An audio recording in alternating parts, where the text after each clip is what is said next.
네, 감사합니다.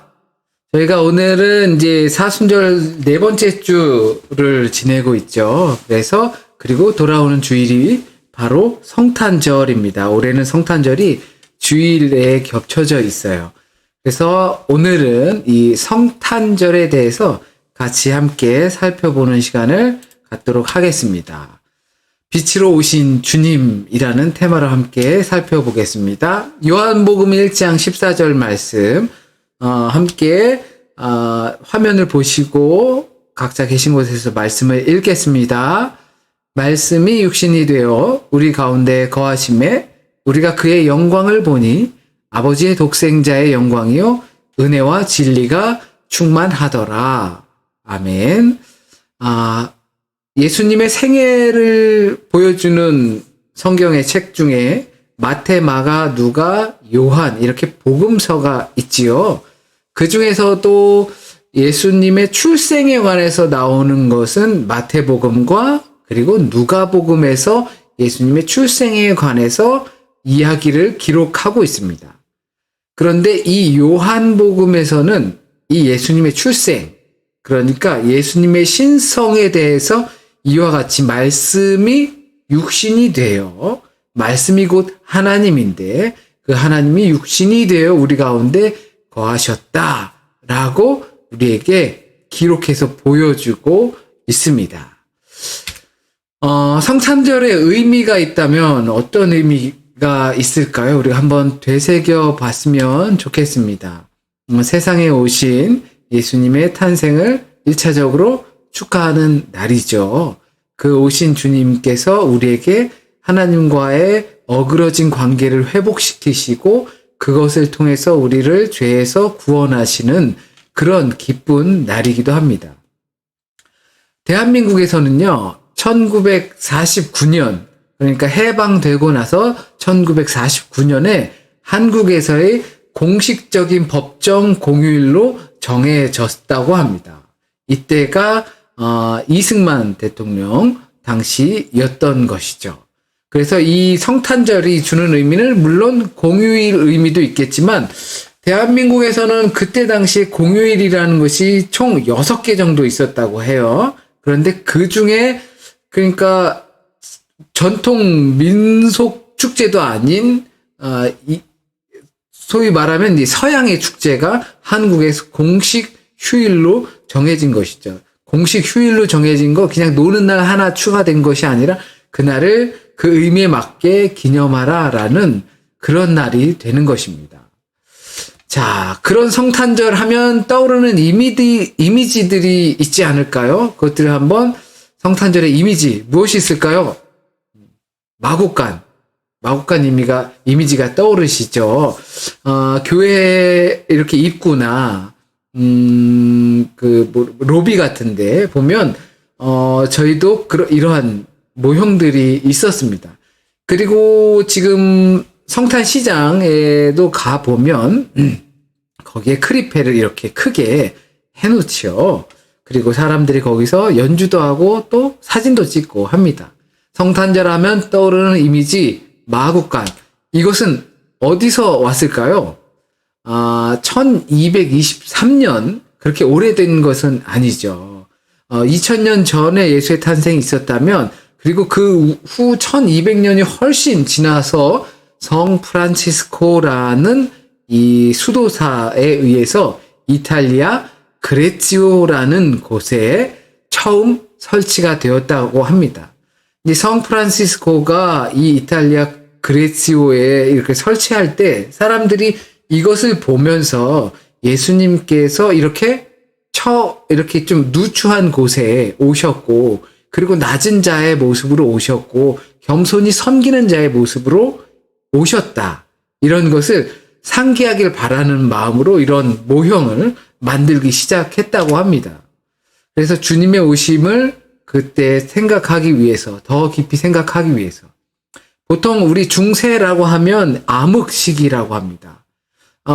교회가 또 교황이 황제이고 뭐 이런 것까지 다 되지만 모두가 교회를 하나님을 믿어야 되고 뭐 이런 시기였지만 암흑기, 곧 부패 시기라고도 이야기할 수가 있습니다. 정말 주님의 오심의 의미를 되새겨야 하는 정말 중요한 시점이라고 생각했던 것이죠. 크게 짓고 크게 무언가를 하는 것이 아니라 주님께서는 이렇게 낮은 모습으로 내려오셔서 섬김의 모습을 보여주셨다라는 것을 성 프란시스코는 보여주길 원했던 것 같습니다. 자, 성탄절의 이미지 하면 또 떠오르는 것이 뭐가 있을까요? 짜잔. 네, 크리스마스 트리입니다. 크리스마스 트리, 웬만하면 교회를 다니지 않더라도 특별한 어떤 종교에 심화되지 않는 대부분의 사람들은 가정에 이와 같은 크리스마스 트리를 하나 정도는 하기 마련입니다. 여기에 얽힌 사연은 저에게 좀 그렇게 좋지 못한 사연이 있습니다. 저희도 이제 아이를 낳고 나면서부터 애들이 기분 좋아하니까 트리를 하긴 했는데요. 저도 중학교 들어가서인지 그때 저희 집 시골 앞마당 우물가에 있는 그 나무에다가 전구들을 제가 사다가 어떻게 샀는지는 잘 모르겠습니다. 뭐 용돈을 모았는지 어떻게 했는지. 그래서 마당에다가 밤에 걸었어요. 그리고 불을 켰어요. 그랬더니 저희 할머니께서 왜 전기세 아깝게 그러냐고 하면서 전기 코드를 그냥 아예 뽑아 버리셨었죠. 그래서 그 이후로 크리스마스 트리 같은 걸 집에 해본 적은 없어요.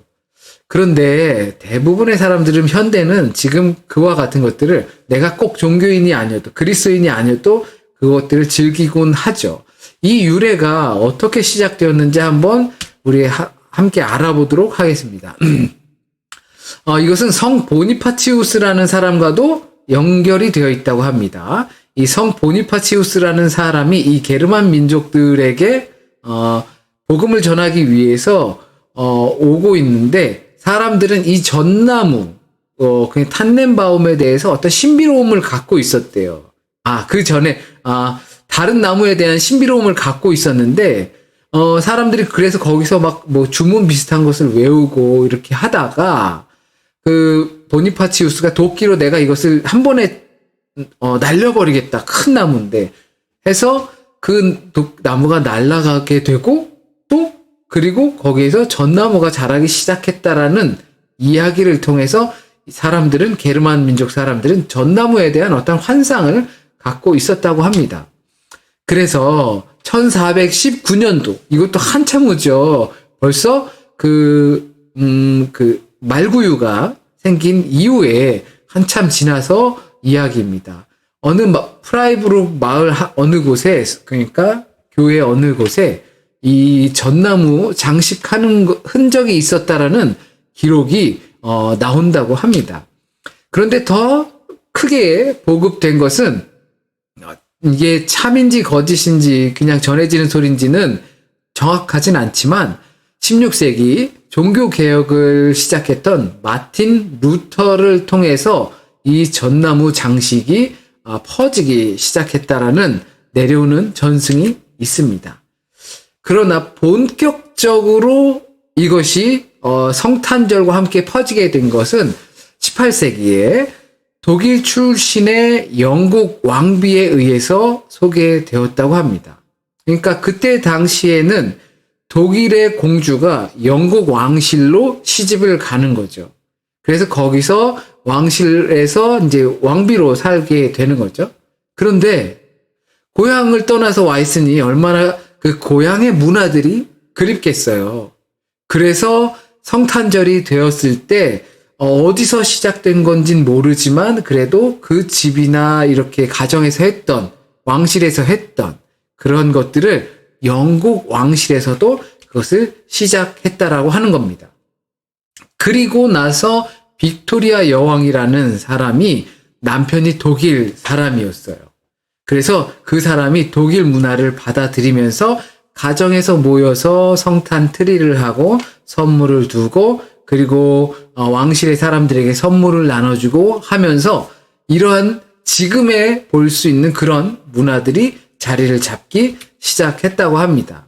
그리고 영국의 이제 크리스마스 캐롤이라는 그때 당시에 크리스마스 캐롤이라는 작품, 모두가 아시는 스크루지 영감이 나오는 그 작품을 통해서 이 성탄절에는 스크루지 할아버지 이제 자기만 알고 욕심을 부리고 꿈에 이제 자기가 죽은 다음에 그 사람들을 방문하게 돼서 이제 그 아주 나쁜 평을 듣게 되고 후회하게 돼서 아침이 되니 성탄절이 돼가지고 모든 사람들에게 친절을 베푸는 아주 그 사람이 획기적으로 변하는 것을 보게 된 작품이잖아요. 그래서 가정과 불우한 이웃들을 생각할 수 있는 그러한 시기가 되어야 한다라는 크리스마스 캐롤을 통해서 조금 더 서민들에게 확장되었죠. 왕궁에서 이렇게 했던 것이 이제 이러한 이야기를 통해서 이러한 문화가 자리 잡아야 한다라는 그 과정 중에 크리스마스 트리가 그렇게 한 역할을 했던 것입니다. 또 재미난 것은 미국으로 이주한 독일 사람들에 의해서 이것이 확산이 되었다라는 겁니다. 미국으로 왜 이주를 했는가 하냐면 독일의 헤센, 우리가 살고 있는 이 헤센 지역에 용병들이 미국으로 건너갔습니다. 왜 건너갔냐면 독립전쟁을 위해서, 영국으로부터의 독립을 위해서 전쟁에 용병을 산 거죠. 독일의 용병을 산 거예요. 그리고 그 사람들이 헤센 사람들이었다라는 겁니다. 그래서 그 사람들이 이제 전쟁이 끝나고 거기서 자리를 잡으면서 고향의 그리움을 또 역시 이 성탄의 장식으로, 성탄 트리의 장식을 통해서 많이 미국에 번지게 되었고, 그리고 그 미국의 전역에 번지게 되면서 그것이 지금 현재까지 크게 이렇게 크리스마스 트리를 장식하는 문화, 그리고 선물을 나누어주는 문화가 형성되었다고 합니다. 자, 성탄절의 이미지 또 무엇이 있을까요? 자, 한 성인이 등장하죠. 이 성화를 보게 되면 아마 대충 떠오르시는 이미지가 있을 겁니다. 바로 성 니콜라우스. 우리가 흔히 잘 알고 있는 산타클로스가 바로 여기서부터 유래되었습니다. 성 니콜라우스는 이 3세기경에 이 동방교회, 동로마 교회, 크게 교회가 있을 때, 로마 쪽, 로마가 이제 동로마, 서로마 이렇게 해서 따로 분리해서 관리를 했었거든요. 그때 당시에는 동로마가 주축이 되었어요. 그러니까 지금 현재, 터키, 그리스, 이쪽 지역을, 이스탄불을 중심으로 동로마 교회였어요.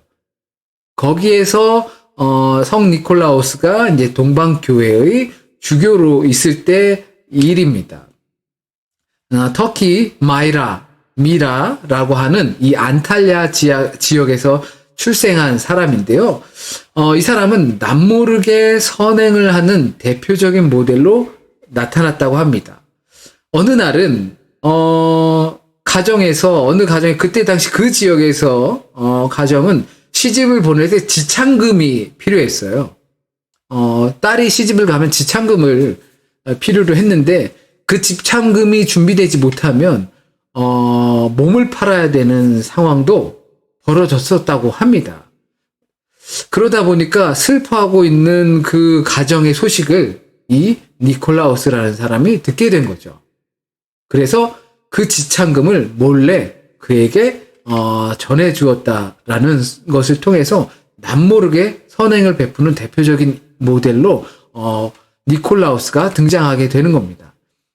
그리고 나서 이 니콜라우스 주교의 죽은 후에 그 묘가 이슬람 교도들에 통해서 그 찬탈 당하게 된 거예요. 그래서 이 니콜라우스의 이 묘를 이탈리아의 바리라는 지역으로 이장을 하게 됩니다. 그래서 그 이탈리아에서 이 니콜라우스를 성인으로 등극하고 또 추대하면서 그 이를 기념하는 주, 이 니콜라우스 축일, 우리에게는 12월 6일이 되죠. 그래서 그 기간에 니콜라우스가 찾아와서 아이들에게 선물을 나누어주는 그런 행사가 시작된 것이죠. 그것이 넉넉해 보이는 이 산타클로스 이미지로 되는 것은 북유럽에서 있었던 비슷한 시기에 있는 비슷한 성격의 어떤 신화를 통해서 이것이 좀 뚱뚱하고 또 이렇게 넉넉해 보이는 사람의 모습으로 등장하게 되었습니다. 그리고 이제 빨간 망토를 입잖아요. 보통 주교들이 빨간 망토를 입는 것들이 있잖아요. 그것을 통해서 빨간 망토를 입은 넉넉한 할아버지 모습이 된 것이죠. 지금 보고 계신 이 니콜라우스의 모습과는 많이 다르죠. 니콜라우스는 동방 사람이니까요.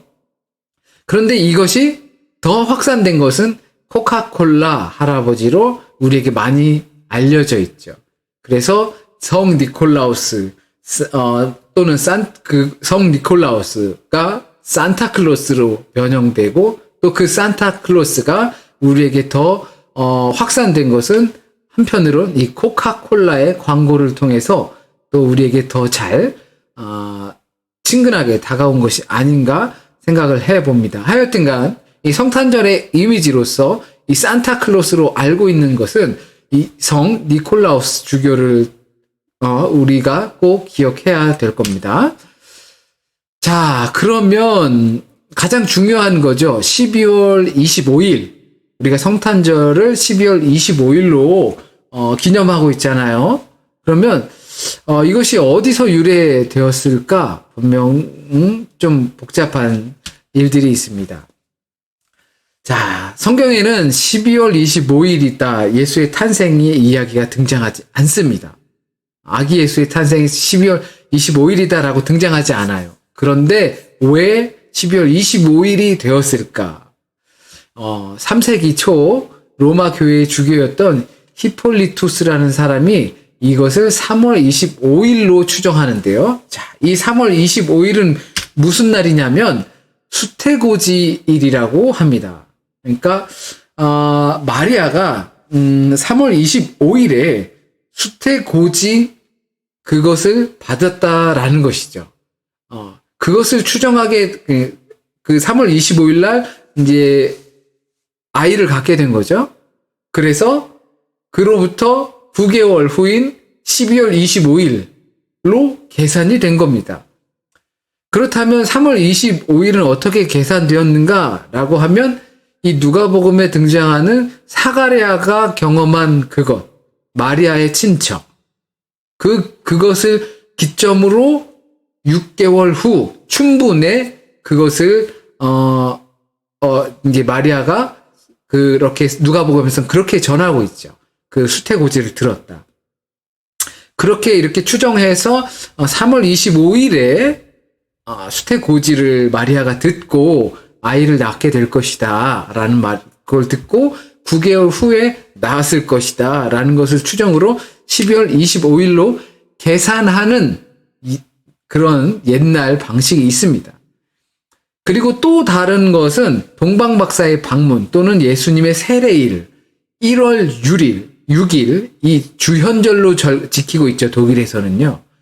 이 날을 갖다가 예수님의 태어난 날이 아니라 예수님의 영적인 날, 그런 날, 세례를 받던 날, 그리고 또는 동방박사가 방문한 그 참 날이다 라고 이렇게 해서 그 전에는 1월 6일로도 섬겼다가 그것이 교회가 따로 동쪽과 서쪽이 따로 분리해서 성탄절을 기념하기도 합니다. 그러니까 서방교회에서는 그러니까 지금 우리가 서방교회 전통에 있는 거죠. 12월 25일을 그렇게 잡고 있고요. 그리고 동방교회 일부들은 예를 들면 러시아 정교회입니다. 이 러시아 정교회들은 1월 6일로 정하고 있습니다. 우리 교회 전에 예배드리는 그 시리아 교회는요. 12월 25일로 또 동방교회지만 또 12월 25일로 성탄절을 기념하고 있습니다. 주후 335년에 교황 율리우스 1세를 통해서 이것이 이 서방교회의 통일이 되기도 했습니다. 그리고 키르헨파터라고 하는 교부 성 아우구스티누스는 자신의 기록물을 통해서 3월 25일에 그러니까 수태되었다라는 기록을 쓰고 있습니다. 그리고 354년에 필로칼루스의 연대기라는 책에서 이와 같이 기록합니다. 정월의 제8일째 전날 12월 25일에 그리스도께서 유대 베들레헴에서 나셨다라고 이렇게 기록을 하고 있습니다. 이렇게 우리가 전통적으로 알고 있는 이 12월 25일을 성탄절로 기념하는 유래가 이와 같습니다. 자, 그런데 말이죠. 고대 이 로마 달력에서는 현재의 달력이 아니라 고대 로마 달력에서는 12월 25일은 동지였습니다. 이 동지라는 것은 이제 빛이 발현되기 시작하는 때이죠. 그래서 에피파니랑도 매우 깊은 연관이 있는데요. 이제부터 어두운 시기가 지나고 빛이 발현되는 시기입니다. 그래서 이 12월 25일을 새해로 생각했었습니다. 그런데 또 이 날은 태양신의 탄생 축일이기도 했습니다. 그러니까 12월 25일 동지, 우리나라에선 동지에 뭐 하죠? 귀신을 내쫓기 위해서 팥죽을 먹죠. 팥죽을 먹습니다. 그러니까 모든 전 세계에서 이 동지에는 그와 같은 의식이 있었어요. 이런 새로운 것을 맞이하는 의미를 갖는 그런 것들이 행사가 있었어요. 단순히 로마에서만이 아니라 이집트에서만이 아니라 그리고 오리엔탈에서만이 아니라 이렇게 새로운 날을 섬기는 준비하는 그런 것들이 있었죠. 그게 로마에서는 태양신의 축일이기도 했어요. 단순히 그 태양신의 축일이 아니라 이 동짓날이었다라는 거죠. 빛이 가장 크게 발현하는 날인 것이에요. 그런데 그 날을 우리는 주님 탄생일로 생각했다라는 겁니다. 그래서 가끔은 오히려 좀 몇몇 기독교 단체에서도 12월 25일은 성탄절이 아니다. 주님 태어나신 날이 아니다. 그렇기 때문에 다른 날로 섬기는 데도 있고 아니면 아예 성탄절 같은 건 섬기지 않는 것으로 여기는 데들도 있습니다. 이제 그러면 우리는 생각해 볼 것이 있죠. 이 태양신이 둔갑한 것인지 아니면 이것을 통해서 올바른 그리스도를 전파하기 위한 것인지 과연 어떤 것이 더 의미 있는 것인가라는 것을 생각해 볼 필요가 있습니다. 한편으론 어떤 분들은 성탄절은 이 이교도의 풍습이다. 원래 그날은 동짓날이고 이렇게 이방신들을 섬기는 날, 그 날에다가 주님의 탄생일을 붙인 것이다 라고 이렇게 생각하는 분들도 계셔요. 근데 그 날이 중요한 것이 아니라 주님의 오심이 우리에겐 핵심이겠죠. 태양신이 아닌 주님을 섬기기 위한 과정으로 우리는 이해할 필요가 꼭 있습니다. 반면 그리스도 플러스 미사, 마스라고 해서 이것이 크리스마스로 이렇게 이해되고 있는데요. 심지어 이런 내용들까지 미사라는 부분이 들어가 있으니까 크리스마스라고 쓰면 안 되고 성탄절이라고 이야기해야 된다라고 하시는 분들도 계십니다. 이것은 다 해석의 차이들입니다. 그렇게 크리스마스라고 안 쓰고 성탄절이라고 써도 아무런 차이가 없는 거죠. 먼저 중요한 것은 그 날의 핵심이 무엇이냐, 그 날에 있는 것이 아니라 주님의 오심을 기념하는 것이 우리에게 있어서 성탄절의 의미를 되새기는 것이죠. 그럼 주님의 오심이 어떤 의미가 있는가? 요한복음의 말씀처럼 빛으로 오신 것입니다. 요한복음 1장 9절에 참 빛 곧 세상에 와서 각 사람에게 비추는 빛이 있었나니. 주님의 오심은 이 어두운 세상 가운데 우리에게 빛을 비추기 위해 오신 것입니다. 길을 찾지 못하는 사람들에게 길을 어떻게 가야 하는지 그 길에 빛을 비춰줌으로써 바르게 갈 수 있게 하는 것입니다. 그것이 1차적으로는 우리를 죄에서 구원하는 그러한 과정에 있지만 더 다르게는 이미 구원받은 우리들은 우리와 같이 있는 또 다른 이웃들에게 그 크리스마스의 정신을 보여주고 나타내주고 베풀어 주는 데 있다라는 것이죠. 그렇다면 당연히 그것은 그 날만 이루어지는 것은 아닐 겁니다. 그러나 우리가 설날을 또는 추석을 그렇게 기리면서 그 날과 같은 많은 날이 있어지길 바라는 마음과 같은 거죠. 바로 이 빛으로 오신 주님께서 동짓날 그날 우리가 어떻게 예수님의 생일을 알겠습니까? 성경에 기록도 되어 있지 않고 제대로 된 전승도 없습니다. 아니, 예수께서 십자가에 돌아가시고 부활하시기 직전까지는 아무도 예수의 생일에 대해서 관심을 갖고 있지 않았습니다. 그러나 그것이 이제 주님의 나심에 대한 혼란스러운 시기에 있었기 때문에 관심을 갖고 의미를 적용시킨 것이죠. 이 해석하고 그리고 그 근거를 대는 것들은 각자 아마 갖고 있는 근거들이 있을 겁니다. 그러나 이 성탄절, 다가오는 성탄절을 우리가 기억하고 기념할 때에는 빛으로 오신 주님, 그 주님을 우리가 꼭 기억해야 합니다. 나의 길을 비춰주시고 또한 우리는 다른 사람들의 길을 비춰주는 것입니다.